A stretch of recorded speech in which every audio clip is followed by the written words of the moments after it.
दोस्तों, कहते हैं प्यार में बंधे रिश्ते कभी टूटते नहीं, लेकिन जब जिम्मेदारियों का बोझ और अनकही बातें दिलों के बीच दीवारें खड़ी कर दे तो क्या दोबारा वही अपनापन वापस लाया जा सकता है? क्या नए रिश्तों में वह खुशी मिलती है जिसे हम पुरानों में खो चुके होते हैं? जानिए मोहन और मीरा की कहानी, जिन्होंने सब कुछ खोने के बाद समझा कि रिश्तों को निभाने की असली कीमत क्या होती है। एक बार की बात है, एक छोटे से कस्बे में मोहन और मीरा नाम का जोड़ा रहता। दोनों ने प्रेम विवाह किया था और उनका परिवार सबकी नजरों में आदर्श था। एक बेटा और बेटी के साथ उनका जीवन खुशहाल दिखता था, लेकिन जैसे जैसे समय बीतता गया उनकी दिनचर्या में जिम्मेदारियों का बोझ बढ़ने लगा।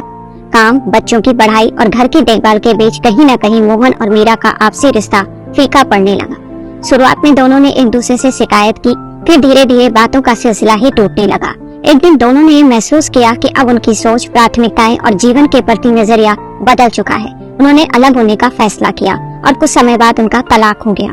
मोहन दूसरे शहर में नौकरी के सिलसिले में चला गया, जबकि मीरा बच्चों के साथ वहीं रहने लगी। समय बीतता गया, मोहन और मीरा दोनों ने अलग अलग जीवन साथी चुन लिए। शुरू में सब कुछ नया और रोमांचक था, पर धीरे धीरे दोनों ने महसूस किया कि कुछ कमी सी है। एक दिन कई सालों बाद मोहन और मीरा का सामना एक शादी के समारोह में हुआ। वे अब एक दूसरे से अलग दुनिया में थे, लेकिन जब उनकी नजरें मिली तो दोनों के चेहरों पर एक हल्की सी मुस्कान आ गई। उन्होंने एक दूसरे को बस चुपचाप देखा और बिना कुछ कहे दोनों के मन में एक ही सवाल गूंजने लगा, क्या हम रिश्ते को थोड़ा और समय देकर उसे बचा सकते थे? दोस्तों, अगर कहानी पसंद आ रही हो तो इसी तरह की और कहानियों के लिए चैनल को सब्सक्राइब करना ना भूलें। उसी रात मीरा ने अपने पति से बात करते हुए कहा, राजेश, क्या तुम्हें कभी ऐसा लगता है कि हम जिन रिश्तों को छोड़ देते हैं उनमें बस थोड़ी सी कोशिश और कर लेते तो शायद सब कुछ ठीक हो सकता था? राजेश ने मीरा की आंखों में देखा और सिर हिला दिया।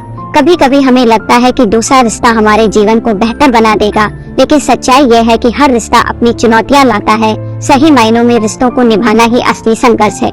मोहन भी उसी समय अपनी पत्नी सविता से बात कर रहा था। सविता, क्या हमें एक दूसरे को समझने और रिश्तों को संभालने के लिए ज्यादा कोशिश नहीं करनी चाहिए? क्या नया रिश्ता हमेशा खुशी की गारंटी होता है? सविता ने एक गहरी सांस ली और कहा, रिश्ते बनाए तो जाते हैं, लेकिन उन्हें बनाए रखना ही असली चुनौती है। इस तरह मोहन और मीरा दोनों ने अपने नए जीवन साथियों के साथ मिलकर रिश्तों की गहराइयों को समझा। उन्हें एहसास हुआ कि कोई भी रिश्ता परफेक्ट नहीं होता, लेकिन उसे सहेजने और संभालने की कला ही असली सुख का मार्ग है।